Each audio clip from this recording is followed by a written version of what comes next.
الحمد لله رب العالمين والعاقبة للمتقين والصلاة والسلام على سيدنا محمد وعلى آله وأصحابه ومن تبعهم بإحسان إلى يوم الدين أما بعد فأعوذ بالله من الشيطان الرجيم بسم الله الرحمن الرحيم أهم يقسمون رحمة ربك نحن قسمنا بينهم معيشتهم في الحياة الدنيا ورفعنا بعضهم فوق بعض درجات ليتخذ بعضهم بعضا سخريا ورحمة ربك خير مما يجمعون صدق الله العظيم.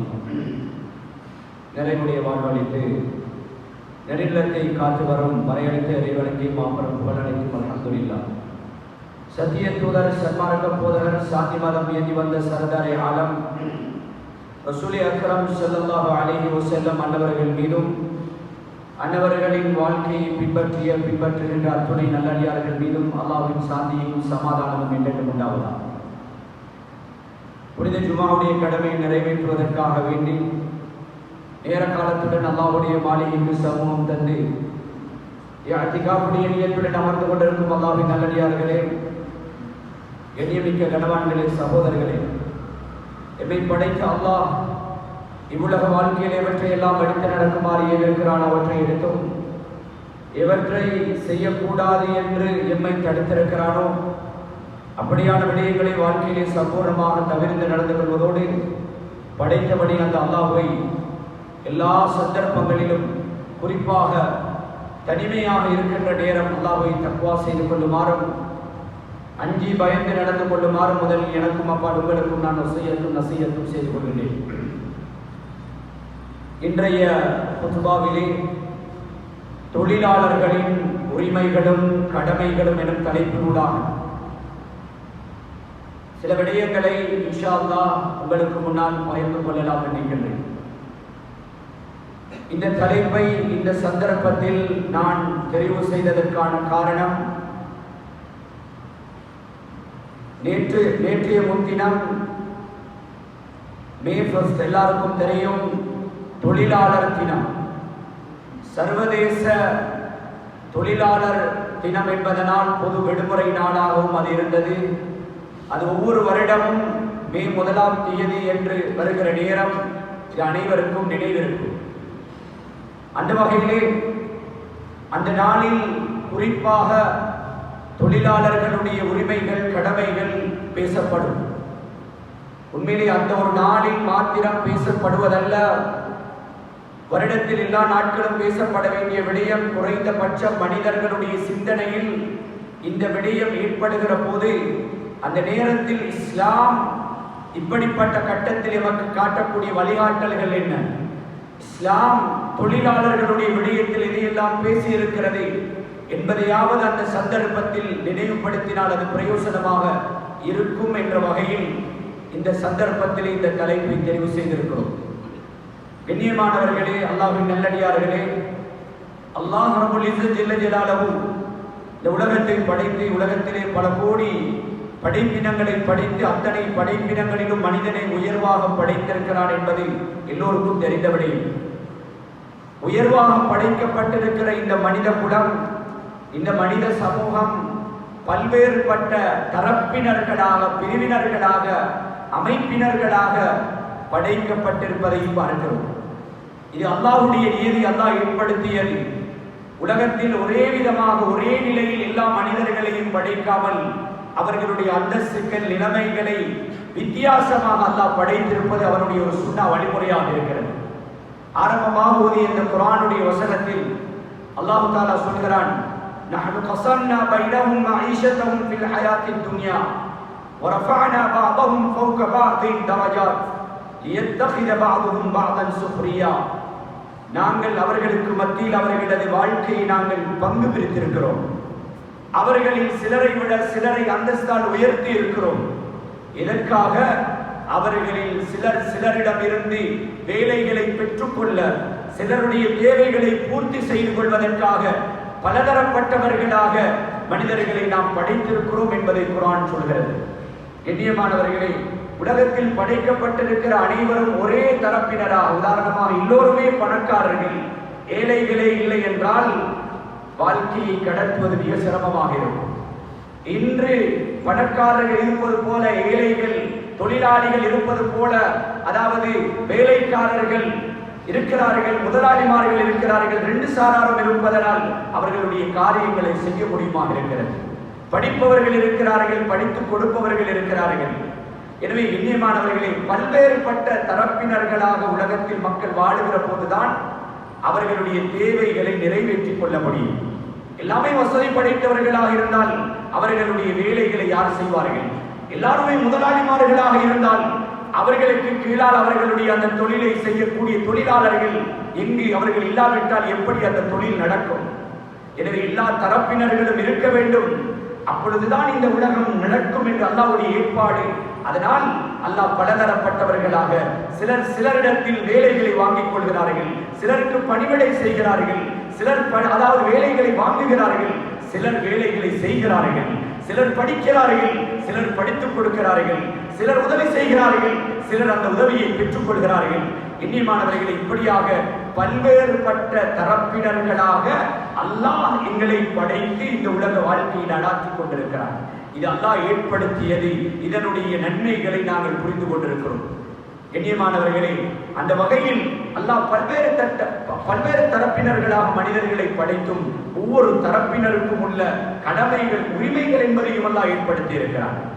உலகத்திலே படைக்கப்பட்டிருக்கக்கூடிய யாராக இருந்தாலும், மனிதர்களில் எந்த பிரிவினர்களாக, எந்த வர்க்கத்தினர்களாக இருந்தாலும் எல்லோருக்கும் ஒரு பக்கத்தில் கடமைகள் என்ற ஒரு பகுதி இருக்கிறது, இன்னொரு பக்கத்தில் அவர்களுக்கு கிடைக்க வேண்டிய உரிமைகள் என்ற ஒரு பகுதி இருக்கிறது. பிள்ளைகளை எடுத்தால் பிள்ளைகள் பெற்றோருக்கு செய்ய வேண்டிய கடமைகள், பெற்றோர் மூலமாக அவர்களுக்கு கிடைக்க வேண்டிய சில உரிமைகள், அதே போல பெற்றோருடைய கடமை, பெற்றோருடைய உரிமை, கணவன் மனைவிக்கு செய்ய வேண்டிய கடமை, அதே போல அவர்களுக்கு கிடைக்க வேண்டிய உரிமை, முதலாளி தொழிலாளிக்கு செய்ய வேண்டிய உரிமைகள், முதலாளியிடம் இருந்து தொழிலாளி பெற வேண்டிய அவருடைய உரிமைகள், கடமைகள் என்றெல்லாம் எல்லா தரப்பினர்களுக்கும் உரிமைகள், கடமைகள். ஒரு சாராருடைய உரிமை இன்னொரு சாராருடைய கடமை. உதாரணமாக மனைவியுடைய கடமை கணவனுடைய உரிமை, கணவனுடைய கடமை அதாவது மனைவியுடைய உரிமை. ஒரு முதலாளியுடைய கடமை அது தொழிலாளியுடைய உரிமை, தொழிலாளியுடைய கடமை அது முதலாளியுடைய உரிமையாக இருக்கும். இப்படியாக எல்லா வர்க்கத்தினருக்கும் கடமைகளையும் உரிமைகளையும் இஸ்லாம் நமக்கு தெளிவாக ஏற்படுத்தி இருக்கிறது. இஸ்லாம் சாதாரணமான ஒரு மார்க்கம் அல்ல.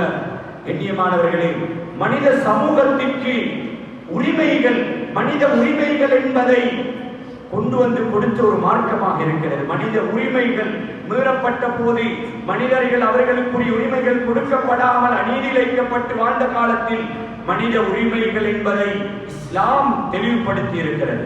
அதே போன்று பெண்கள் ஆரம்ப காலங்களில் அநியாயம் இழைக்கப்பட்டார்கள், அவர்கள் எல்லா விதமான உரிமைகளும் பறிக்கப்பட்டு வாழ்ந்தார்கள். அவர்களுக்கு அவர்களுக்கு கிடைக்க வேண்டிய உரிமைகளை கொடுத்து அவர்களை எண்ணியப்படுத்திய மார்க்கம் இஸ்லாம். எண்ணியமானவர்களே, இப்படியாக கருத்து சுதந்திரம் இதை வழங்கிய மார்க்கம் இஸ்லாம். இப்படி பல்வேறுபட்ட இன்று சமூகத்தில் ஒவ்வொருவரும் இந்த ஒரு அடிப்படையில் பயன்பெற்றுக் கொண்டிருக்கிறார்களோ அத்தனை பயன்பாடுகளுக்கு பின்னால் இஸ்லாமிய மார்க்கம் இருந்து கொண்டிருக்கிறது. இஸ்லாத்தினுடைய சில அடிப்படைகள் தான் இன்று பொதுவாகவே ஏனைய மனிதர்களும் அதனுடைய பகுதிகளை அனுபவித்துக் கொண்டிருக்கிறார்கள். எனவே கண்ணியமானவர்களே, அந்த வகையில் இந்த மே தினத்தை அடிப்படையாக கொண்டு தொழிலாளர் தினம், சர்வதேச தொழிலாளர் தினத்தை முன்னிட்டு தொழிலாளர்கள் எமது நாட்டை பொறுத்தவரையில் பெரும்பாலும் நாம் பார்ப்பது அந்த நாளில், அந்த மே தினத்திலே இன்று நமது நாட்டுடைய நிலை அது ஒரு அரசியலாக நோக்கப்படுகிறது. ஒவ்வொரு கட்சியினரும் தங்களுடைய வளத்தை, தங்களுடைய ஆள் அணியை சமூகத்திற்கு காட்டுகின்ற ஒரு நாளாக உண்மையிலே தொழிலாளர்கள் அவர்கள் விடாமுயற்சியாக ஈடுபட்டு 1800ஆம் ஆண்டு அந்த 18வது நூற்றாண்டிலே தமது உரிமைக்காக போராடி வென்றெடுத்த நாளை ஐக்கிய நாட்டு சபை சமூகம் தெளிவு பெறுவதற்காக ஒவ்வொரு மாதத்திலும் அந்த நாளிலே ஊழியர்கள், தொழிலாளர்கள் என்பவர்கள் யார்? அவர்கள் ஒரு நாட்டுக்கு மிக முக்கியமானவர்கள். அவர்களுடைய பங்களிப்புகளினால் தான் ஒவ்வொரு நிறுவனங்களும் நாடே முன்னேறி கொண்டு போகிறது. எனவே தொழிலாளர்களுடைய முயற்சிகள், அவர்களுடைய தொழில்கள், அவர்களுடைய அர்ப்பணிப்புகள், அவர்களுடைய தியாகங்கள், இவைகளை சமூகத்துக்கு வெளிப்படுத்தி அவர்களது உரிமைகள், முழுமையாக உரிமைகள் பெற்றவர்களாக அவர்கள் வாழ வேண்டும் என்பதற்காக அவர்களது உரிமைகளை வெளிப்படுத்த, அவர்களை எண்ணியப்படுத்த ஏற்படுத்தப்பட்ட ஒரு நாடாக இருக்கிறது. ஆனால் பொதுவாக அப்படியான விடயங்கள் ஓரளவு இருந்த போதிலும் அந்த விடயமே பேசுபொருளாக இல்லாமல் ஏதோ எதற்கு ஒவ்வொருவரும் பயன்படுத்திக் கொண்டிருக்கிற ஒரு நிலைமையை பார்க்கிறோம். எனவே கண்ணியமானவர்களே, அந்த வகையில் இந்த தொழிலாளர்களுக்கு இஸ்லாம் என்ன உரிமைகளை வைத்திருக்கிறது, என்ன கடமைகளை வைத்திருக்கிறது தெளிவாக விளங்கிக் கொள்ள வேண்டும். ஆரம்பமாக நான் சொல்ல போவது இந்த தொழிலாளர்கள் என்பவர்களுடைய அதாவது உரிமைகள், அவர்களுக்கு கிடைக்க வேண்டிய, அவர்கள் பெற வேண்டிய உரிமைகள், அது முதலாளிமார்களிடமிருந்து கிடைக்கக்கூடியதாக இருக்கிறது.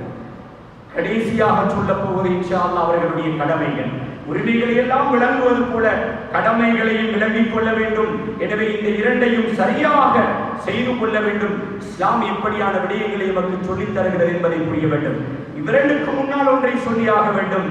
சகோதரர்களே, தொழிலாளர், தொழிலாளி, முதலாளி என்று சொன்னாலும் அங்கே தொழில் என்று ஒன்று இருக்கிறது. அந்த தொழிலை அடிப்படையாக கொண்டுதான் தொழிலாளி, முதலாளி என்று இரு வர்க்கத்தினர்கள் அங்கே சம்பந்தப்படுகிறார்கள். அப்படியானால் அதற்கு முன்னால் சொல்லப்பட வேண்டியது, இஸ்லாம் தொழில் செய்வதை பற்றி என்ன சொல்கிறது? தொழிலை பற்றி ஆர்வமூட்டுகிறதா? அல்லது அல்லாஹ் தருவான் என்று அப்படி இருங்கள் என்று எங்களை அல்லாஹ்வின் பக்கம் முழுமையாக நம்பிக்கை வைத்துவிட்டு எந்த தொழிலும் செய்யாமல் அப்படி இருக்குமாறு சொல்கிறதா என்று சிந்தித்தால் எங்கும் குர்ஆனிலோ ஹதீஸிலோ எங்குமே பார்க்க முடியாது. அல்லாஹ்விலே நம்பிக்கை வர வேண்டும். அல்லாஹ் தான் ரஸாக், அல்லாஹ் தருகிறான், சந்தேகமே இல்லை. அதனால் நபிமார்களோ ஸல்லல்லாஹு அலைஹி வஸல்லம் அவர்களோ சஹாபாக்களோ அப்படி நீங்கள் எதுவும் செய்யாமல் அல்லாஹ் வானத்தை பிளந்து கொண்டு தருவான் என்று வீடுகளிலே இருந்து விடுங்கள் என்று எங்குமே சொல்லப்படவில்லை. தொழிலை ஆர்வமூட்டி சம்பாதியுங்கள். அல்லாஹ் உங்களுக்கு பலத்தை தந்திருக்கிறாரா?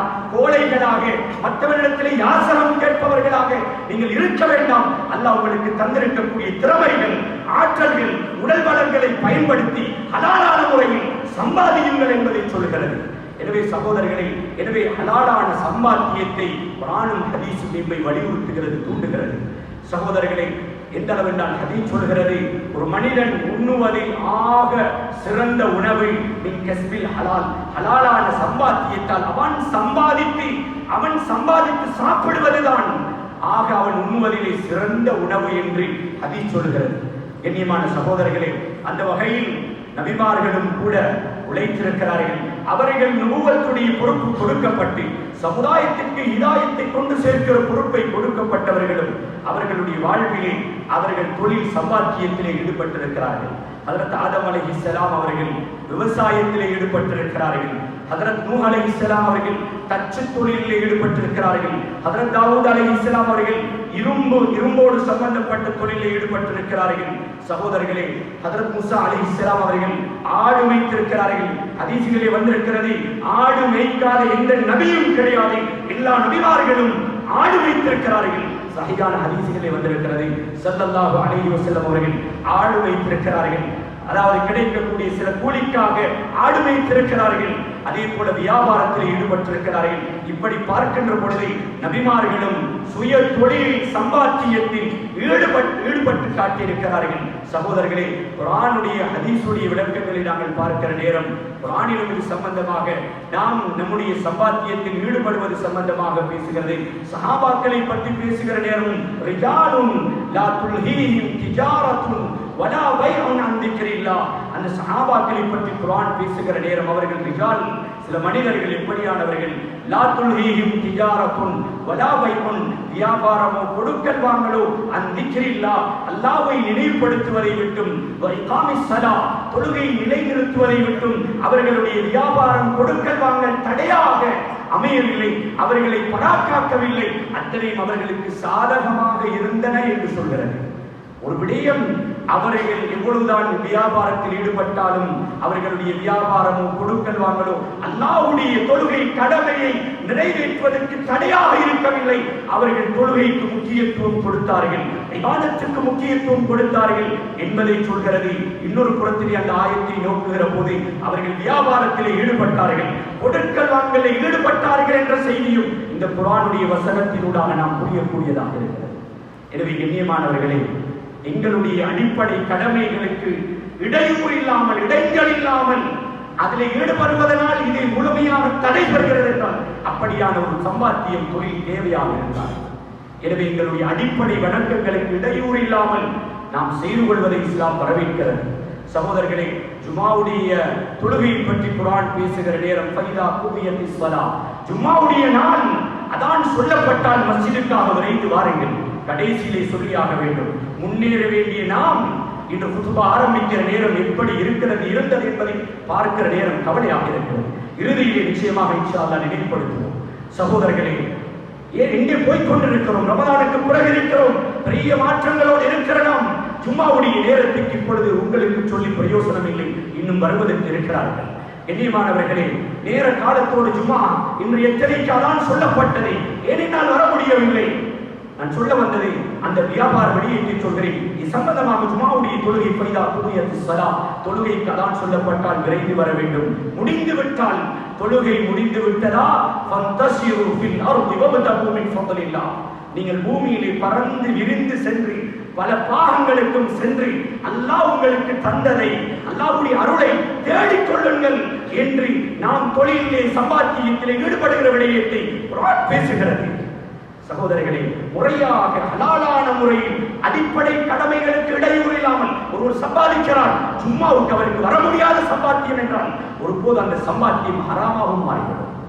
கண்ணியமானவர்களே, அடிப்படை வணக்கங்களுக்கு ஜும்மா மட்டுமல்ல ஃபர்து தொழுகை என்றால் அதை பாராட்டிவிட்டு ஒருவர் அவருடைய தொழிலில் ஈடுபடுவது அது ஹலாலான பொருத்தமான ஒரு சம்பாத்தியமாக, பரக்கத்துள்ள ஒரு சம்பாத்தியமாக ஒரு நாள் இருக்க முடியாது என்பதை நாம் புரிய வேண்டும்.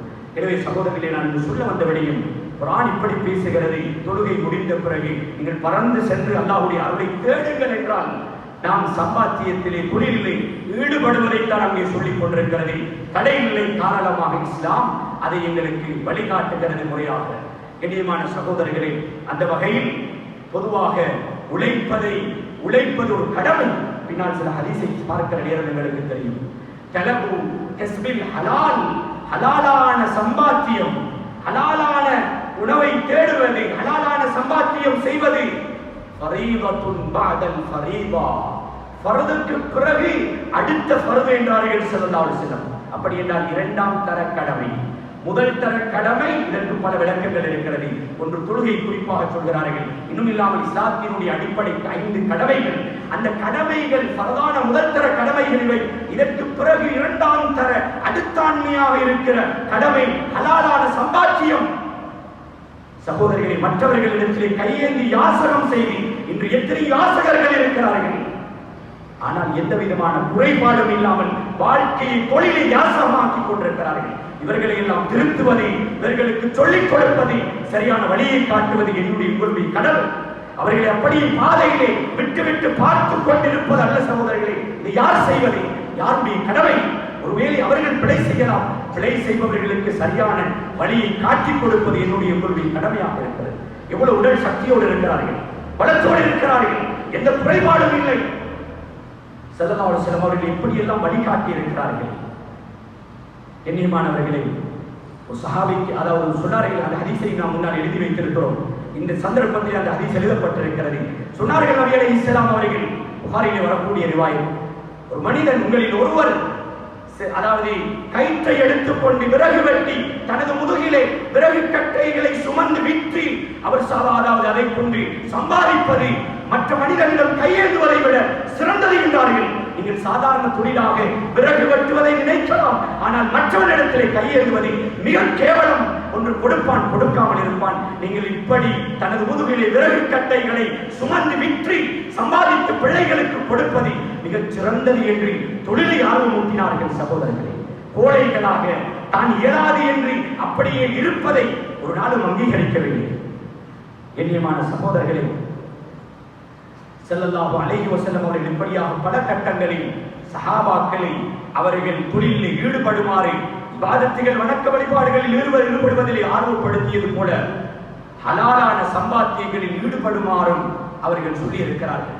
எனவே கண்ணியமானவர்களே, உழைப்பது கடமை என்பதை முதலாவது புரிந்து கொள்வோம். ஹலாலான சம்பாத்தியம் அது கட்டாயமானது, தேவையானது. இரண்டாவது, இதை காரணம் காட்டி அடிப்படை வணக்கங்களை பாழாக்கிவிடக் கூடாது. கட்டாயம் ஹலாலான சம்பாத்தியம் தேவை. அதற்காக உழைக்கிறேன். புகர் இல்லை, அசர் இல்லை, மக்ரிப் இல்லை, இஷா இல்லை, இரவு முழுக்க அதாவது தொழிலிலே 12 மணி வரைக்கும் வியாபாரம் செய்துவிட்டு ஃபஜ்ர் இல்லாமல் மண்ணாக்கி உறங்கிக் கொண்டிருக்கிறார்கள் என்றால் இப்படி ஒரு சம்பாத்தியத்தை இஸ்லாம் நமக்கு சொல்லவில்லை. சகோதரர்களை யாரும் வித்தியாசமாக விலகிக் கொள்ள வேண்டாம். சமூகத்துடைய நிலைமை கவலையை நான் சொல்கிறேன். நாம் வாழ்வது எதற்காக, எதற்கு வாழ்ந்து கொண்டிருக்கிறோம்? வெறுமனை சம்பாதித்து விட்டு உழைத்து விட்டு அதை எங்களுடைய சந்ததிக்கு விட்டு செல்வதற்காக நாங்கள் பிறந்திருக்கிறோமா? அதற்காக வாழ்ந்து கொண்டிருக்கிறோமா? அல்லது மன்னரை எத்தனை பேரை கொண்டு மன்னரையில வைக்கிறோம், அந்த மன்னரையை புன்னரை ஆக்குவதற்காக முயற்சிக்க நாங்கள் வந்திருக்கிறோமா என்பதை சிந்திக்க வேண்டும். இவையெல்லாம் முறையாக சிந்தித்தவர்கள் யாரும் தொழுகையிலே அதாவது கவனஈனமாக இருக்க மாட்டார்கள். அதான் சொன்னால் அவர்களின் நிறங்கள் மாறிவிடும்.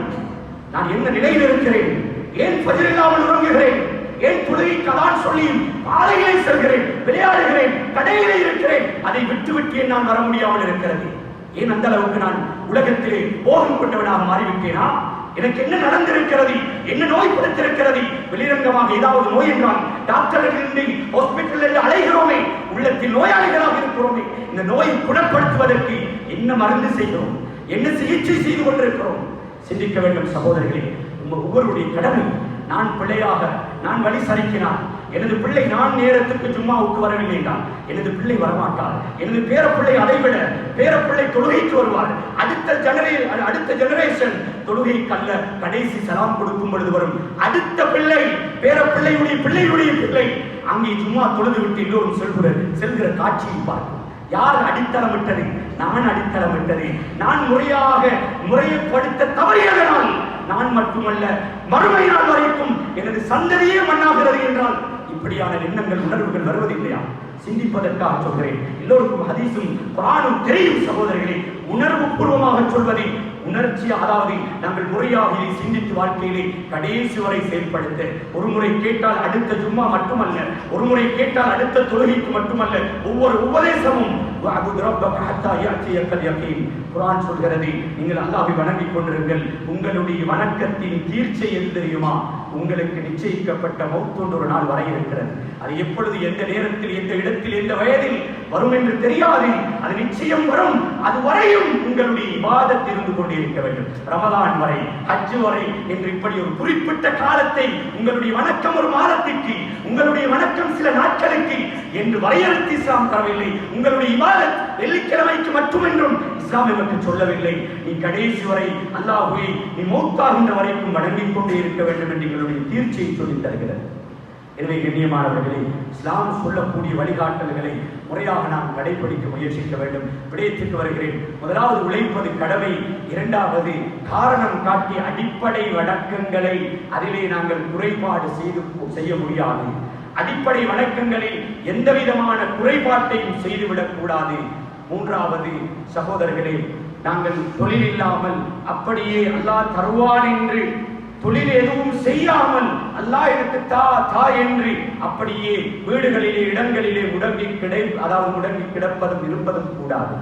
ரலியல்லாஹு அன்ஹு அவர்கள் சொன்னார்கள், உங்களில் ஒருவர் அன் தலபிர் லா யக்உது அஹதுக்கும் அன் தலபிர் ரிஸ்கி ஃபயகூலு அல்லாஹும்ம ர்ஸுக்னி, ஆகுமான அந்த ரிஸ்கை தேடாமல் உங்களில் ஒருவர் இருந்துவிட்டு அல்லாஹ்விடத்திலே துஆ செய்கிறார். தொழில் செய்யவில்லை, கடைக்கு போகவில்லை, சம்பாத்தியத்தில் ஈடுபடவில்லை, எல்லாமே முடியும், சோம்பேறித்தனம் அல்லது ஏதோ ஒரு காரணத்தினால் இருந்துவிட்டு அல்லாஹும்ம ர்ஸுக்னி, யா அல்லாஹ் எனக்கு தா, நீ அளந்ததை தா, எனக்கு தந்துவிடு, எந்த சபபுக்காக ஏற்பாடும் கிடையாது. அல்லாஹ் தருவான், சபப் இல்லாமலும் தரக்கூடியவன், அதிலே சந்தேகமில்லை. நான் சொல்வதை முயற்சிக்காக நாம் செய்யவும், எனது வார்த்தை நான் சொல்லவில்லை. நபிமார்கள், சஹாபாக்கள் காட்டி வழிகாட்டல்களை எங்களை விட அல்லாஹ்வின் மீது 100% தவக்குள் வைத்து அல்லாஹ்வை நம்பி வாழ்ந்தவர்கள். உமர் ரலியல்லாஹு அன்ஹு ஈமான் எப்படிப்பட்டது? அவர்கள் சொன்ன வார்த்தை நான் சொல்கிறேன். சொன்னார்கள், ஃபக்கத் அலிம்தும், நீங்கள் அறிந்து வைத்திருக்கிறீர்கள், அன்ன ஸமாலா தும்திரு தஹபன் வலா ஃபித்தன், வானம் தங்கத்தையோ வெள்ளியோ கொட்டுவதில்லை, வானத்தால் துறந்து கொண்டு நீங்கள் கேட்கிறீர்கள் என்பதற்காக அல்லாஹ் தங்கத்தையும் வெள்ளியையும் கொட்டிவிட மாட்டான். நீங்கள் முயற்சி செய்யுங்கள், அல்லாஹ் அந்த முயற்சியை காரணமாக வைத்து தருவான், அல்லது முயற்சி இல்லாமலும் தருவான். நீங்கள் செய்ய வேண்டியது நிச்சயம் அளந்தது கிடைக்கும், ஆனால் அதற்குரிய முயற்சியை நீங்கள் செய்ய வேண்டும்.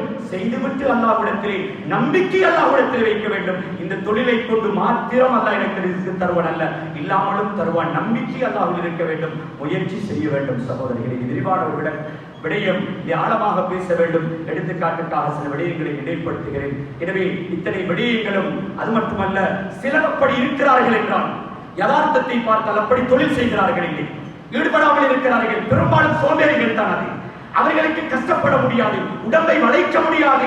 எப்படி இருக்க வேண்டும்? இப்படி இருப்பவர்கள் ஒன்று துஆவில் இருப்பார்கள், இரண்டாவது மற்றவர்களிடத்தில் கையேந்த ஆரம்பித்து விடுவார்கள். நடக்கக்கூடிய நடப்பு விவகாரங்கள் சகோதரர்களே, ஸல்லல்லாஹு சொன்னார்கள், யார் மற்றவர்களிடத்திலே சுவால் செய்கின்ற, யாசரம் கேட்கின்ற வாயிலை திறப்பார்களோ அல்லாஹ் அவர்களுக்கு வறுமையுடைய வாயிலை திறந்து விடுவான் என்றார்கள். எனவே சில பொழுது இவர்கள் யாசகம் செய்வதற்கு தொழில் இல்லாமல் அப்படியே அல்லாஹ் தருவான் என்று இருந்ததும் காரணமாகிவிடும். அப்படி என்றால் அது எங்கே கொண்டு அவர்களை சேர்க்கிறது? யாசகத்தின் அந்த வாயிலை கொண்டு சேர்த்து விடுகிறது. அது இஸ்லாம் தடுத்த விரும்பாத ஒரு விடயமாக இருக்கிறது. எனவே கண்ணியமானவர்களே, நான் அடிக்கடி சொல்வதும் உண்டு, எமது பள்ளிக்கு முன்னாலும் தான் தெளிவாக எல்லோருக்கும் முன்னிலை சொல்கிறேன். பள்ளிக்கு முன்னாலும் பல இடங்களில் பல யாசகர்கள் இருக்கிறார்கள். யாசகர்களுக்கும் எங்களுக்கும் எந்த விதமான எந்த விதமான குழப்பமும் கிடையாது, அவர்களோட எந்த கோபமும் இல்லை. நான் சொல்கிறேன், இப்படி இருப்பது முதலாவது ஒரு கேவலமான ஒரு செய்தி. அல்லது ரமதானுடைய காலம் வந்தாலும் இப்படியாக பாதை வழியை திரிகிறார்கள். அவர்களை சம்பந்தப்பட்டவர்கள் இனம் கண்டு உங்களுக்கு என்ன பிரச்சனை, எதற்காக நீங்கள் வருகிறீர்கள்? 10-20 வருடமாக உங்களை பார்க்கிறேன், இது உங்களுடைய தொழிலாக மாறிவிட்டதா? கேளுங்கள் சகோதரர்களே, அவர்களுடைய சம்பந்தப்பட்ட ஊரோடி அவர்களுடைய பிரச்சனை என்ன தீர்த்து கொடுத்து, இப்படிப்பட்டவர்களை எங்களால் இல்லாமலாக்க முடியாது, குறைந்தபட்சம் குறைக்க முடியும். அதற்கான முயற்சியில் ஏதோ கேட்கிறார்கள், நாம் கொடுத்தால் சரி என்று கொடுத்துக் கொண்டே போகிறோம், அவர்களும் எடுத்துக் கொண்டே போகிறார்கள். சில யாசகர்கள் கொடுத்தவர்களை விட பெரிய நிலைக்கு மாறியும் இருக்கிறார்கள். அதற்காக நான் சொல்லவில்லை, அவர்களுடைய நிலைமை மாற வேண்டும். இஸ்லாம் இது விரும்பாத ஒரு விடயம். இது நமது சமூகத்துக்கும் ஒரு அவப்பெயராக இருக்கிறது என்பதற்காக சொல்கிறேன். இதற்கு சம்பந்தப்பட்டவர்கள் இதற்கான நடவடிக்கைகளை எடுத்தால் மிக பிரயோசனமாக இருக்கும் என்பதற்காக ஊர் மக்கள் முன்னிலையில் இந்த செய்தியை நான் சொல்லிக் கொள்கிறேன். கண்ணியமானவர்களை, விடயத்துக்கு வருகிறேன். தொழிலாளர்கள் என்று சொல்கிற நேரம் முதலாவது நான் சொன்ன விடயம் தொழில், இது சம்பந்தமாக இஸ்லாம் எந்த அளவு ஆர்வப்படுத்துகிறது. இரண்டாவது விடயம் அந்த தொழிலாளர்களுடைய உரிமைகள் என்ன, மூன்றாவது அவர்களது கடமைகள் என்ன. சகோதரிகளை, உரிமைகள் என்று சொல்கிற நேரம் நிறைய உரிமைகள், ஒவ்வொன்றையும் சுருக்கமாக நான் சொல்கிறேன். முதலாவது தொழிலாளருடைய உரிமை என்றாலே அது முதலாளியுடைய அந்த பொருளுக்கு சொந்தக்காரர், அவர் யாருக்கு கீழால் வேலை செய்கிறாரோ அந்த உரிமையாளருடைய கடமையாக இருக்கும். கீழுள்ளவருக்கு போய் சேர வேண்டியது, அவர் மூலமாக கிடைக்க வேண்டிய விடயம்தான் தொழிலாளர்களுடைய உரிமை என்பது. முதலாவது கண்ணியமாக நடத்த வேண்டும், கண்ணியமாக நடந்து கொள்ள வேண்டும். தனக்கு கீழால் பணிபுரிகின்ற யாராக இருக்கட்டும், ஒரு வயோதிபராக இருக்கட்டும், சிறுவராக சாதாரண ஒரு வயதுடையவராக இருக்கட்டும், உலக அடிப்படையில் எப்படியும் இருக்கட்டும், தனக்கு கீழால் தன்னுடைய தொழில், முதலாவது தன்னை வளர்க்க, அவர்களுடைய பகுதியை வேறாக சொல்கிறேன், தன்னுடைய தொழிலை முன்னேற்ற வந்திருக்கிறார். தன்னுடைய ஒரு உதவியாளர், தன்னுடைய ஒரு குடும்பத்தை சார்ந்தவரை போல நினைத்து அவரோடு கண்ணியமாக நடந்து கொள்ள வேண்டும். இன்று எத்தனையோ முதலாளிகள் பெரிய இடத்துக்கு சென்றதற்கு அவர்களுடைய தொழிலாளிகள் 190-80% காரணமாக இருக்கிறார்கள். அவர்களது அயராத உழைப்பும் தியாகங்களும் அர்ப்பணங்களும் தன்னுடையது போன்று அவர்கள் செயல்பட்டதும் இவர்களை முன்னேற்றி இருக்கிறது. எனவே கண்ணியமானவர்களே, முதலாவது தொழிலாளர்களை முதலாளிமார்கள் கண்ணியமாக நடத்த வேண்டும், கண்ணியமாக அவர்களோடு நடந்து கொள்ள வேண்டும், மிருதுவாக நடந்து கொள்ள வேண்டும், மென்மையாக கடிந்து கொள்ளாமல். ஏதாவது பிழைகள் தவறுகள் வருகிற நேரம் அவர்களுக்கு ஒரு மானம், ஒரு மரியாதை இருக்கிறது என்பதை கருத்தில் கொண்டு குற்றங்களை கண்டிக்க வேண்டும், சுட்டிக்காட்ட வேண்டும். பார்த்து கொண்டிருக்குமாறு இஸ்லாம் சொல்லவில்லை, ஆனால் முறையாக அதை நெறிப்படுத்தி முறைப்படுத்தி எந்த வகையிலும் பாதிப்புகள் உண்டாகிவிடாமல், மானபங்கப்படுத்தி விடாமல். எமது நோக்கம் என்ன? அவர் அந்த செயலில் இருந்து திருந்த வேண்டும், முறையாக நடந்து கொள்ள வேண்டும். இதுதான் குறிக்கோளாக இருந்தால் அந்த அடிப்படையில் நிச்சயமாக நடந்து கொள்வார்கள். ஹதரத் ஸல்லல்லாஹு அலைஹி வஸல்லம் அவர்களுக்கு பணிவிடை செய்த எல்லோருக்கும் தெரியும். ஹதரத் அனஸ் ரலியல்லாஹு 10 வருடங்களுக்கு மேலாக ஹிதமத் செய்தார்கள். அவர்களே சொல்கிறார்கள், 10 வருடம் பணிபுரிந்தேன். அவர்கள் சொல்வது அன்னலாருடைய முன்மாதிரி. எந்த ஒரு சந்தர்ப்பத்திலும் ஏன் செய்தாய், எதற்கு செய்தாய், ஏன் இதை செய்யவில்லை என்று சொன்னதே கிடையாது. எனக்கு அடிக்கவும் இல்லை, என்னை ஏசவும் இல்லை, என்னை அதற்றவும் இல்லை. சகோதரர்களை, இன்னும் ஒரு ரிவாயத்தில் வருகிறது, ஸல்லல்லாஹு அலைஹி வஸல்லம் எந்த ஒரு பெண்ணையோ, எந்த ஒரு ஆணையோ, எந்த ஒரு பிள்ளையோ அடித்தது கிடையாது, ஏசியது கிடையாது, பயமுறுத்தாட்டியது கிடையாது. யார்? பெருமானார் ஸல்லல்லாஹு அலைஹி வஸல்லம் அவர்களுடைய முன்மாதிரி என்றால் ஏன் எங்களால் செய்ய முடியாதா? செய்ய முடியும் சகோதரிகளே. சில பொழுது நம்மளுடைய கோபத்துக்கும் எங்களை மீறி வருகின்ற சில விடயங்களுக்கு நாங்கள் அடிமையாகி அதனால் எத்தனை விளைவுகளை சமூகத்திலே காணுகிறோம். இது முதலாவது விடயம். இரண்டாவது, அது மட்டுமல்ல, எச்சரிக்கை வந்திருக்கிறது. யார் தனக்கு கீழால் பணிபுரிகின்ற பணியாளரோடு முறையாக நடந்து கொள்ளவில்லை அவர் சுவர்க்கம் நுழைய மாட்டார் என்ற எச்சரிக்கை வந்திருக்கிறது. எனவே சகோதரர்களை, முறையாக அவர்களோடு அன்பாக இரக்கமாக நடந்து கொள்ள வேண்டும். அடுத்தது, அவர்களோடு சமத்துவமாக. எனக்கும் தேவை இருக்கிறது, எனக்கு மனைவி, எனக்கு பிள்ளைகள், எனக்கும் பல தேவைகள், எனக்கு நோய் வருகிறது, பல எல்லா தேவைகள் இருப்பது போல அந்த எனக்கு கீழால் வேலை செய்பவருக்கும் தேவை இருக்கிறது. அவருக்கு மனைவி இருக்கிறார், அவருக்கும் பிள்ளைகள் இருக்கிறார்கள், அவர்களுக்கு உணர்வுகள் இருக்கின்றன என்பதையெல்லாம் மதித்து சமத்துவமாக நாங்கள் நடந்து கொள்ள வேண்டும். சகோதரிகளே, இதையும் இஸ்லாம் அழகாக வலியுறுத்துகிறது. அபூதர் ரலியல்லாஹு அன்ஹு அவர்கள் ஒரு சந்தர்ப்பத்திலே, அதாவது அவர்களை அறியாமல் அவர்களுக்கு கீழால் வேலை செய்த ஒருவருக்கு அவர்கள் ஏசி விட்டார்கள், முறையற்ற முறையில் ஏசி விட்டார்கள். பின்னால் இதை ஸல்லல்லாஹு அலைஹி வஸல்லம் அவர்கள் கேள்வி வருகிறார்கள். சொன்னார்கள் அவர்களை பார்த்து, இன்ன கம்ரஹும் ஃபீக ஜாஹிலியா, எவதர் நீங்கள் ஜாஹிலியா தன்மை குணமுள்ள ஒரு மனிதராக இருக்கிறீர்கள், இப்படி நீங்கள் உங்களுக்கு கீழால் உள்ளவருக்கு ஏசி விட்டீர்கள் என்று சொல்லிவிட்டு சொன்னார்கள், நீங்கள் ஒரு நாளும் உங்களுக்கு கீழாளவர்கள் ஏச வேண்டாம், அவர்களோடு அன்பாக முறையாக சமத்துவமாக நடந்து கொள்ளுங்கள். அவர் சாப்பிடுவதில் இருந்து அவருடைய ஊழியருக்கும் சாப்பிட கொடுக்கட்டும். ஒரு இடத்திலே பல வருடங்களுக்கு முன்னால் நான் பார்த்தேன், ஒரு முக்கியமான ஒரு மனிதர், அவருக்கு கீழால் பலர் வேலையாட்களாக இருக்கிறார்கள். அவருடைய வளமையை நான் ஒரு சந்தர்ப்பத்திலே அவரை பார்த்தேன். ஆனால் கேள்விப்பட்டேன், அவருடைய வளமையை எத்தனை பேர் அவருக்கு கீழால் இருந்தாலும் அத்தனை வேலையாட்களையும் தன்னோடு சேர்த்துக் கொண்டு அவருடைய சுப்ராவில் அப்படி ஒரு நாள் பார்த்தேன் கண்ணால். ஆனால் அவருடைய வளமையே அதுதான் என்று சொன்னார்கள். அந்த அளவுக்கு தன்னுடைய வேலையாட்களோடு அன்பாக நடந்து கொள்ளக்கூடியவர்களும் சமூகத்தில் இல்லாமல் இல்லை. நாம் எப்படி இருக்கிறோம் என்று நாம் புரிந்து கொள்ள வேண்டும். சொன்னார்கள், நபி அலைஹிஸ்ஸலாம் அவர்களுக்கு கற்றுக் கொடுத்தார்கள், நீங்கள் உடுப்பதில் அவர்களுக்கு உடுக்க கொடுங்கள், நீங்கள் சாப்பிடுவதில் இருந்து சாப்பிட கொடுங்கள். பின்னால் ஒரு சந்தர்ப்பத்தில் பார்க்கிறார்கள், ஒரே ஆடை அபூதர் ரலியல்லாஹு அன்ஹு அவர்களும் அணிந்திருக்கிறார்கள். தன்னுடைய ஆடை அவர்களுக்கு கீழால் வேலை செய்யக்கூடியவரும் அதே ஆடை அணிந்திருக்கிறார்கள். அந்த சந்தர்ப்பத்தில் தான் இந்த முன்னால் உள்ள விளக்கம் அவர்களுக்கு சொல்லப்பட்டது.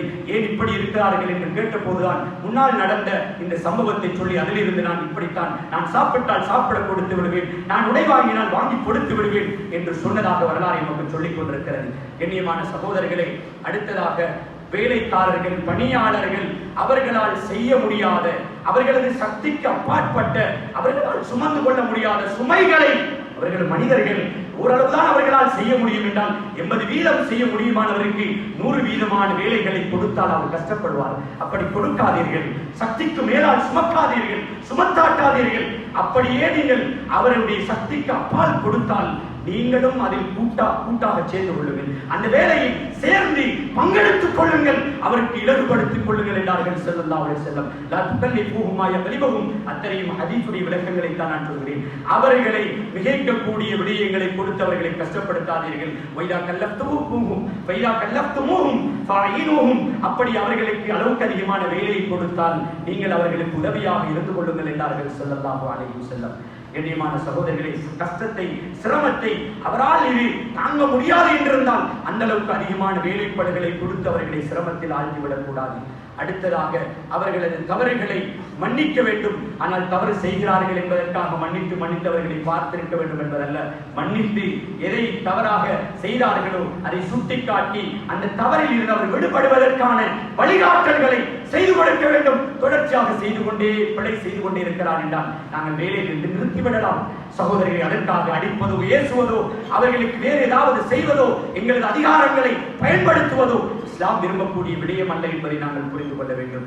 அதே போல வீண் பழிகளை அவர்கள் மீது சுமத்தி விடக் கூடாது. அப்படி என்றால் ஒரு பிசினஸ் லாஸ் ஆகிவிட்டால் முழுமையாகவே இந்த தொழிலாளி தான் 100% இவனால் இப்படியானது என்றெல்லாம் முழு அந்த நஷ்டத்தையும் அவர் மீது சுமத்தி விடாதீர்கள். அவரும் காரணமாக இருக்கலாம்.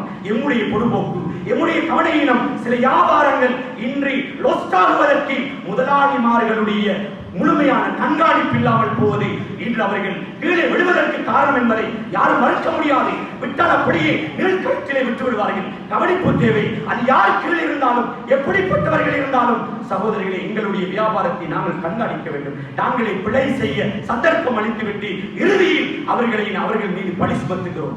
எனவே சில போது அது பலருடைய காரணங்கள் இருக்கலாம். எனவே முழுமையாக அவர் மீது பழி சுமத்தக்கூடாது.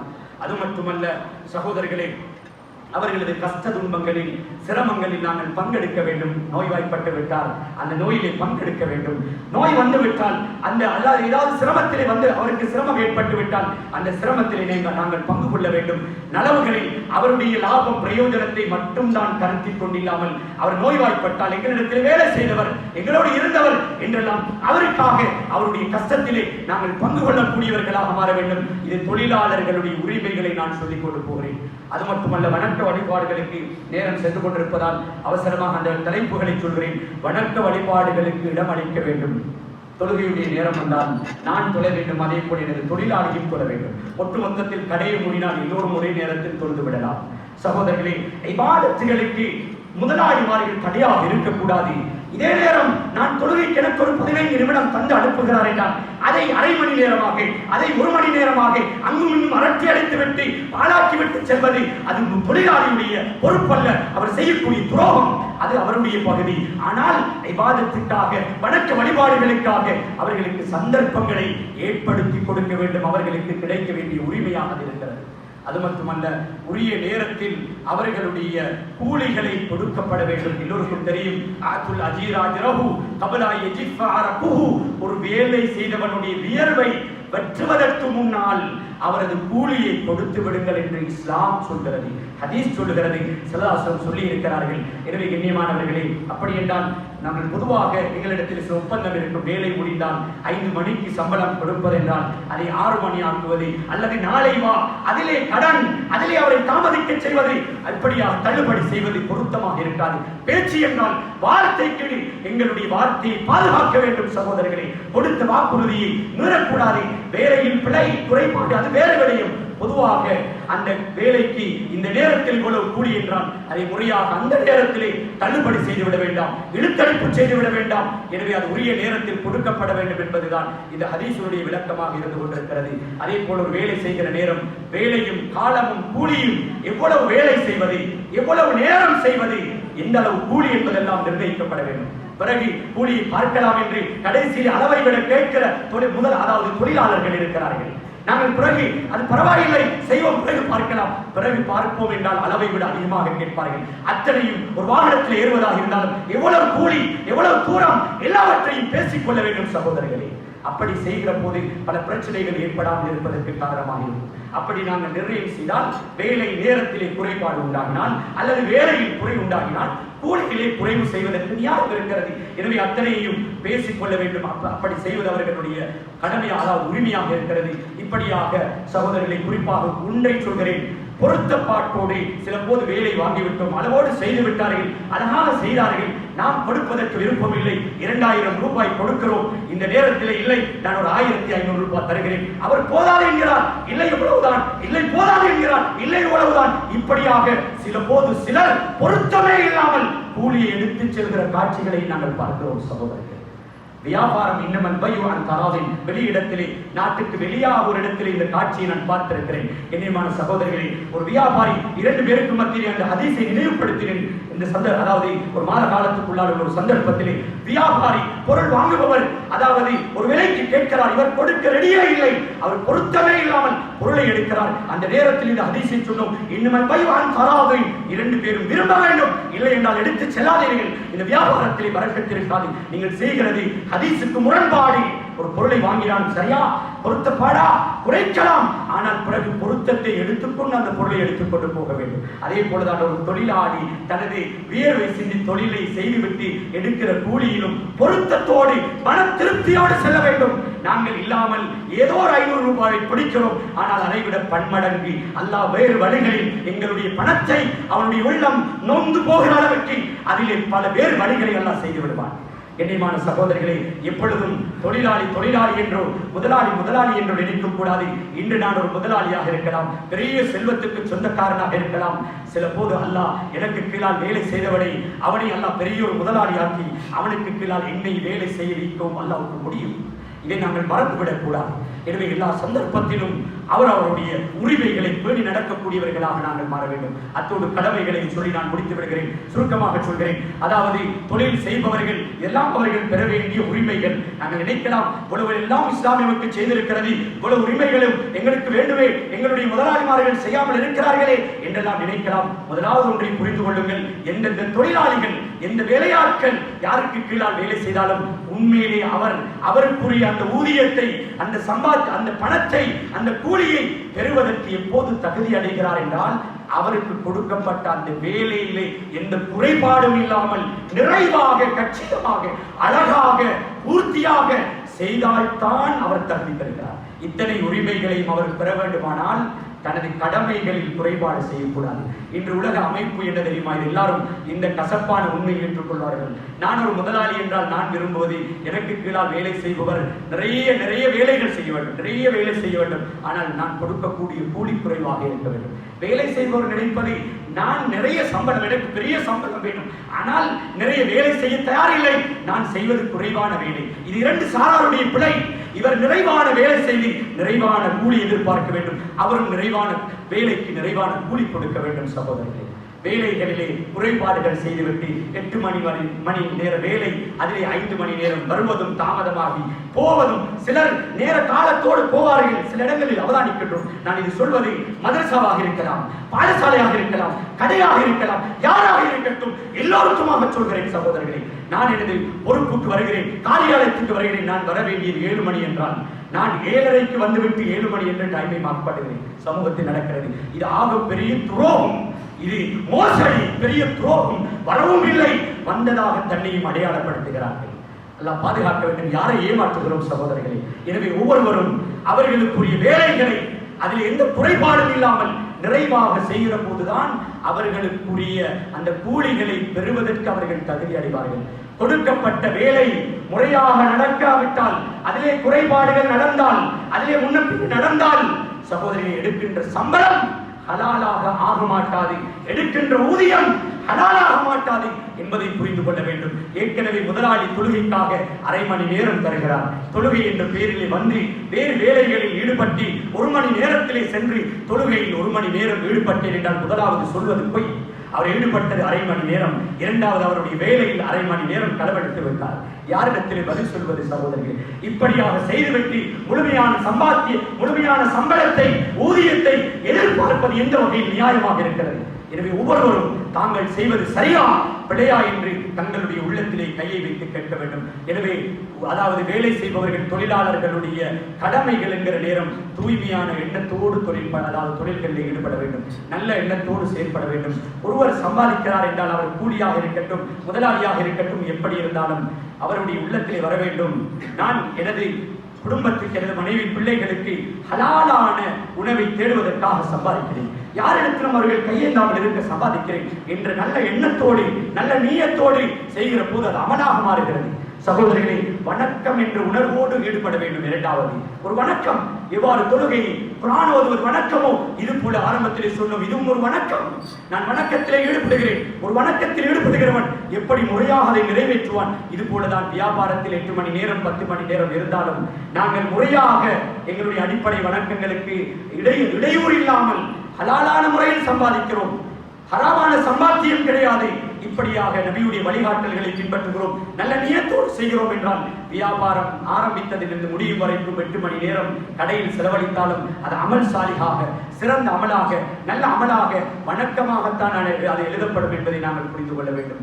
சகோதரர்களே, அது மட்டுமல்ல, அவர்கள் நம்பிக்கையாக, நாணயமாக நடந்து கொள்ள வேண்டும், பொறுப்புணர்ச்சியோடு நடக்க வேண்டும்.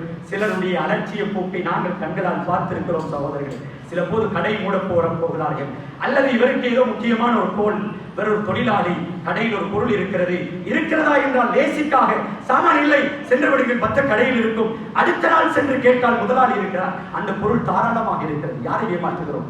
எங்களது தேவைக்காக. என்னுடைய கடை என்றால் இப்படி நான் செய்வேனா? எனது முதலாளியுடைய கடை அல்ல, இது என்னுடைய கடை என்ற உணர்வோடு செயல்பட வேண்டும் சகோதரர்களே. இப்படி ஏனோ தானோ என்று வேண்டா வெறுப்போடு இப்போது வருகிறார்களா, இந்த நேரத்தில் வருகிறார்களா? நான் முதலாளி என்றால் எத்தனை பேர் வந்தாலும் சந்தோஷப்படுவேன். ஏன் நான் தொழிலாளியாக இருப்பதனால் இப்படி ஒரு வெறுப்புணர்வு இருக்குமானால் இவர்கள் தகுதியற்றவர்கள், இவர்கள் நீக்கப்பட வேண்டியவர்கள். முதலாவது கண்ணியமான சகோதரர்களே, எனவே ஒவ்வொருவரும் பொறுப்புணர்ச்சியோடு நம்பிக்கையாக நாணயமாக என்னது கடை இப்படியெல்லாம் நடந்தால் நிச்சயமாக அந்த முதலாளி இவருடைய அத்தனை காரியங்களை முறையாக செய்து கொடுப்பார். இன்று முறையற்ற வேலைகள், நம்பிக்கையின்மை, ஏமாற்று, மோசடி, களவு இப்படியாக சிலர் இருக்கிறார்கள். நான் ஒரு கடையிலே தொழிலாளியாக இருக்கிறேன், எனக்கு பொறுப்பு தந்திருக்கிறார்கள் என்றால் எனது பிள்ளை வருகிற போது பிள்ளைக்கு ஏதாவது ஒன்றை நான் கொடுக்கிறேன், எந்த எழுத்திலும் இல்லை, கணக்கிலும் இல்லை, எப்படி எனக்கு கொடுக்க முடியும்? இது என்னுடைய கடையா? நான் சம்பளத்துக்கு இருக்கிறேன். எனவே அப்படி கொடுத்தால் எழுதி நான் ஒரு டொஃபி கொடுத்திருக்கிறேன், ஒரு சாக்லேட் இந்த நேரத்தில் கொடுத்திருக்கிறேன். பக்குவம் தேவை சகோதரர்களே. பிஞ்சுகளை ஹராத்திலே வளர்க்க வேண்டாம், அனுமளவும் ஹராத்தை கொடுக்க வேண்டாம். நல்ல செயல்கள் செய்ய மாட்டார்கள். இன்று பிள்ளைகள் மோசமாகிவிட்டார்கள், தொழுகிறார்கள் இல்லை, அதாவது அரட்டி அடித்துக் கொண்டிருக்கிறார்கள் என்று சொல்கிறோமே. சில போது என்னுடைய சம்பாத்தியம் தூய்மை இல்லாமல் இருப்பதும் அதற்கு காரணமாக இருக்கும். ஹராம் உடம்பிலே கலந்தால் நல்ல செயல்கள் உருவாக மாட்டார்கள். எனவே கண்ணியமானவர்களே, நான் ஒரு தொழிலாளி என்றால் எனது உள்ளத்திலே வர வேண்டும், நான் தொழிலுக்காக இருக்கிறேன். அப்படி பணம் எடுத்தால் அனுமதியோடு, ஏதாவது எடுத்தால் பொருள் எடுத்தால் அனுமதியோடு எடுத்துக்கொண்டு அதை எழுதிக்கொண்டு இப்படித்தான் செய்ய வேண்டுமே தவிர, நான் ஒரு ஹோட்டலிலே இருக்கிறேனாக இருந்தாலும் அவரது அனுமதி இல்லாமல் எனக்கு உண்ணுவதற்கு அனுமதி இருக்காது. எனக்கு அவர் அனுமதி தந்திருந்தால் வேறு, இல்லாவிட்டால் முடியாத சகோதரர்களே. எனவே இந்த அடிப்படையில் பொறுப்புணர்ச்சியோடு ஒவ்வொருவரும் நடந்து கொள்ள வேண்டும். இப்படியாக அது மட்டுமல்ல, இன்னும் பல விடயங்கள் ஒன்றனை சொல்லி முடித்து விடுகிறேன். தொழில் பற்றி அறிவிருக்க வேண்டும். ஒரு தொழிலுக்கு அமர்த்தப்பட்டால் சில போது எல்லாம் தெரியும் என்பார்கள், ஒன்றும் தெரியாது. அதனால் அந்த முதலாளியும் அவருடைய தொழிலில் பின்னடைவை அவர் சந்திக்கிறார் சகோதரர்களே. அதை பற்றி அறிவை, நான் எந்த துறைக்கு செல்கிறேனோ அது பற்றிய முழுமையான அறிவு என்னிடத்திலே இருக்க வேண்டும். அப்பொழுதுதான் அந்த இடம், அந்த கம்பெனி அது வளரும், அதில் வளர்ச்சி உண்டாகும். அது பற்றி அறிவில்லாமல், தகவல் இல்லாமல் அந்த இடத்துக்கு சென்று நாமும் நாசமாகி அந்த இடத்தையும் நாசமாக்க கூடாது சகோதரர்களை. நிரப்பமாக வேலை செய்ய வேண்டும், மன திருப்தியோடு திறம்பட செய்ய வேண்டும். கட்சியமாக அல்ல ஒரு அமலை செய்தால் அதை முறையாக நெறிப்படுத்தி அழகாக செய்வதை எல்லாம் விரும்புகிறார். அந்த வகையிலே அமல்களை செய்யக்கூடிய வேலைகளை திறம்பட செய்ய வேண்டும், அழகாக செய்ய வேண்டும், எந்த குறைபாடும் இல்லாமல் செய்ய வேண்டும். அது மட்டுமல்ல, தனக்கு மேலால் உள்ள தனது முதலாளிக்கு வழிபட்டு, ஹராமான விடயங்களில் அல்ல நல்ல விடயங்களில் வழிபட்டு நடக்க வேண்டும். அவர் ஒன்று சொல்வதை இவர் ஒன்று செய்வது இப்படி இருக்கக்கூடாது, அவர்களுக்கு வழிபட்டு நடக்க வேண்டும். அது மட்டுமல்ல சகோதரர்களே, ஹராமான குறிப்பான ஒரு விடயத்தை கருத்தில் கொள்ள வேண்டும். சிலர் இப்படியான காரணத்திற்கு தொழிலில் இருந்து விலகி இருக்கிறார்கள். அவர் பார்க்கிறார், தனது முதலாளியுடைய வியாபாரம் அவ்வளவு தெரியும், ஹராத்தோடு வட்டியோடு செய்கிறார், இவரால் இதை பார்த்துக் கொள்ள முடியவில்லை. பல தடவை சொல்லியும் அவர் அதை விடுவதற்கு தயாரில்லை. இந்த நேரத்திலே அவர் அவரோடு சேர்ந்து இருக்கக்கூடாது, அந்த வியாபாரத்தில் இருந்து விலகிவிட வேண்டும் சகோதரர்களே. இதனுடைய கடமை. அப்படி ஹராத்துக்கு உதவி செய்து கொண்டு என்ன செய்ய என்று, வேறு தொழிலை என்று ஒரு நாளும் இருந்துவிடக் கூடாது.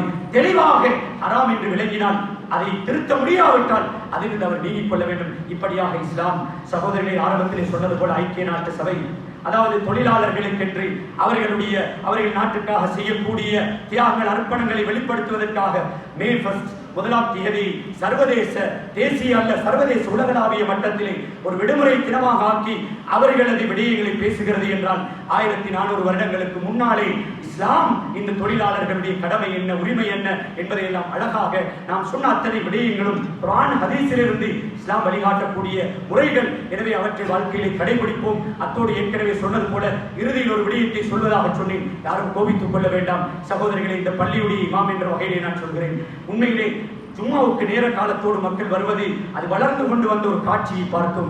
உண்மையிலே ஆரம்ப ஒரு 10 வருடத்திற்கு முன்னால் பார்த்தால் மிக சொற்பமானவர்கள் இருந்தார்கள். அது அதிகரித்து ஆரம்பிக்கிற நேரம் அதிகமானவர்கள் வந்தார்கள். ஆனால் இன்று பார்க்கிற நேரம் உண்மையிலே 10 நிமிடத்தில் ஆரம்பிக்க வேண்டியது 15 நிமிடத்தில் ஆரம்பமானது.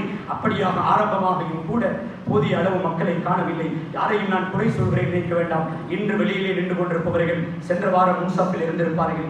இன்று ஏதோ அவர்களுக்கு தவிர்க்க முடியாத ஒரு வேலை, ஒரு பிரயாணம், அல்லது ஒரு நோய், அல்லது மனைவி மரண படுக்கையில் இருந்திருப்பார்கள், அல்லது ஏதோ உயிரோடு போராடி கொண்டிருப்பார்கள். அவர்களுக்கு சிகிச்சைக்காக அவர்கள் தாமதமாக இருப்பார்கள். சகோதரிகளை குறை சொல்லவில்லை. ஆனால் எனது வளமை அப்படியே தான் இருக்கிறதா? எப்பொழுதுமே நான் கடைசி பட்டியல் தானா? மலக்குகளுடைய ஏட்டில் என்று பேர் எழுதப்படவில்லையா? இன்று அதான் 12:06 என்றால் எப்பொழுதுமே 12:30 என்று தான் நினைக்கிறேனா? சகோதரிகளே, அதானுடைய நேரத்தை புரிந்து இந்த ஜும்மாவுடைய கடமையாவது ஏன் ரமதானில் பதப்படுத்தப்பட்டு எவ்வளவு உபதேசங்கள் செய்யப்பட்டு நோன்பு நோற்றி பக்குவத்தோடு இருக்கிற நாம் இன்னும் இந்த ஜும்மாவில் கூட பக்குவம் அடையவில்லை என்றால் நேரத்துக்கு தொழுகை மட்டுமல்ல குத்பாவையும் கேட்பதற்கு நான் இன்னும் தயாரில்லை என்றால் என்னில் என்ன குறைபாடு? ஏன் நான் இப்படி தனக்கு தானே கேள்வி கேட்டுக்கொள்வோம்? இன்று நான் ஃபஜ்ருடைய தொழுகை தொழுதேனா? இன்று ஃபஜ்ருக்கும் நான் பார்த்தால் 4 சஃப் 5 சஃப் கூடினால் 100 பேருக்கு உள்ளால் தான் ஃபஜ்ருடைய ஜமாத்துக்கு காணக்கூடியதாக இருக்கிறது. சகோதரர்களே, நான் வந்தேனா? நான் வருகிறேனா? நான் வராமல் இருக்கிறேனா? ஒவ்வொரு குத்பாவிலும் ஃபஜ்ரை நினைவுபடுத்தாமலே இல்லை. சகோதரர்களே, நாம் எல்லோரும் வர வேண்டும். வந்தால் எல்லா மஸ்ஜிதுகளிலும் குறிப்பாக நமது நாட்டில் சொல்லப்படுகிற ஒரு விடயம், ரமதானில் அதிகமான மக்கள் ஒன்று சேருகிற தொழுகை எது என்று கேட்டால் பதில் ஃபஜ்ருடைய தொழுகை. ரமதானுடைய காலத்தில் அதிகமான எண்ணிக்கை உள்ள மக்கள் ஒன்று சேருகின்ற தொழுகை ஃபஜ்ருடைய தொழுகை. ரமதானுக்கு பிறகு மிக குறைவான மக்கள் ஒன்று சேருகிற தொழுகை எது என்றால் இல்ல மாஷா அல்லாஹ், ஒரு சில இடங்களை தவிர அவர்கள் எல்லா காலங்களிலும் முன்னேற்றத்தில் இருக்கிறார்கள். அநேகமான இடங்களில் இருந்து கிடைக்கிற பதில் அதுவும் ஃபஜ்ருடைய தொழுகை தான். எனவே நான் முயற்சிப்போம், நான் முயற்சிக்கிறேன், நீங்கள் முயற்சியுங்கள், ஒவ்வொருவரும் முயற்சிப்போம். எமது மஹல்லாவை அந்த பேரில் இருந்து நீக்குவோம். ரமதானிலும் தான் ஏனைய காலங்களிலும் தான் எங்களது மஸ்ஜிதில் அதிகமான மக்கள் ஃபஜ்ருக்கு ஒன்று சேர்வார்கள். சாதிக்க முடியும் சகோதரர்களே. ஒவ்வொருவரும் நினைத்தால் இதை சாதிக்கலாம். கஷ்டமான காரியம் அல்ல, இதெல்லாம் சாதிக்கிறோம். எனவே சாதிப்போம் சகோதரர்களே. ரமதானில் பெற்ற பயிற்சியை கடைசி வரையில் கடைபிடிப்போம். மற்றும் ஒன்றில் அதாவது ஓலவல் பரீட்சை நாளை மறுதினம், அதாவது திங்கட்கிழமை நடைபெற இருக்கிறது. சுமார் 2 வாரங்களுக்குள்ளால் அந்த பரீட்சை சில நாட்களுக்குள்ளால் நடந்து முடியும். பக்கத்திலே பரீட்சை மண்டபங்கள் எல்லாம் இருக்கிறது. முறையாக நாங்கள் அவர்களுக்கு ஒத்துழைப்பாக நடந்து கொள்வோம். அப்படியான மாணவர்கள் பெற்றோர்களையும் சந்திக்க நேற்றும் சந்தர்ப்பம் கிடைத்தது. பல அமைப்புகள் பல விடயங்களை நினைப்படுத்தி இருக்கிறோம். மாணவர்கள் ஒழுக்க சீலர்களாக மாற வேண்டும். அவர்கள் தொழுகை கவனம் செலுத்த வேண்டும். வீணான வேடிக்கைகள் பரீட்சைக்கு முன்பும் பரீட்சை முடிந்த நாளிலும் அப்படியான செயல்களில் ஈடுபட்டு எமது சமூகத்துக்கு எமது ஊருக்கு அவப்பெயரை ஏற்படுத்திவிடக் கூடாது. மாணவர்களிடத்திலே நாம் நினைவுபடுத்தினோம். இந்த நிலைமையை மாற்றுகிற இஸ்லாம் விரும்புகிற ஒரு அமைப்பிலே அந்நிய கலாச்சாரங்களை விட்டளித்த ஒரு பொறுப்பாக நாங்கள் மாறுவோம் என்று உறுதியெடுத்தால் இப்போதில் இருந்தது ஆரம்பமாகிவிடும் என்றெல்லாம் நினைவுபடுத்தி இருக்கிறோம். எங்களால் சொல்ல முடியும். செய்வது செய்யாமல் இருப்பது அவர்களது கையிலே இருக்கிறது. நான் நினைவுபடுத்தியது அவர்களுக்கு நல்ல வழிகாட்டல்களை சொல்லிக் கொடுப்போம். அவர்களுக்காக துஆ செய்வோம். எமது குடும்பத்திலும் பலரும் பரீட்சை எழுதியிருப்பார்கள். நோய்கள், கஷ்டங்கள், மரணங்கள் ஏற்பட்டு அவர்கள் அதனால் அந்த பரீட்சையிலே பின்னடைவு ஏற்பட்டு விடாமல் நல்ல பெறுபர்களை பெறுவதற்காக அவர்களுக்காகவும் துஆ செய்வோம். குறிப்பாக உலக நாடுகளிலே வாழுகிற முஸ்லிம்களுக்கு, பலஸ்தீன் மக்களுக்காக இன்னும் அவர்களுடைய கஷ்டங்கள் ஓயவில்லை, துன்பங்கள் ஓயவில்லை. அவர்களுக்காகவும் குனூத்தும் ஓதுவோம். அதே போன்று ஏனைய நேரங்களிலும் துஆ செய்வோம். எல்லாம் வல்ல அல்லாஹ் நம் அனைவருக்கும் நல்ல காரியங்களை மூத்துவரை செயல்படுத்தக்கூடிய பாக்கியத்தை தருவானாக. யா அல்லாஹ், எங்களுடைய பாவங்களை மன்னித்தருவாயாக, எங்களுடைய குற்றங்குறைகளை மன்னித்தருவாயாக. யா அல்லாஹ், இஸ்லாத்துடைய போதனைகளை மூத்துவரை கடைபிடித்து நடக்கக்கூடிய பாக்கியத்தை எங்கள் அனைவருக்கும் தருவாயாக. எங்களை பொருந்திக் கொள்வாயாக. ஆமீன் ஆமீன். வா ஆஃபிரு தஅவானா அல்ஹம்துலில்லாஹி ரப்பில் ஆலமீன். அல்ஹம்துலில்லாஹ் நஹ்மதுஹு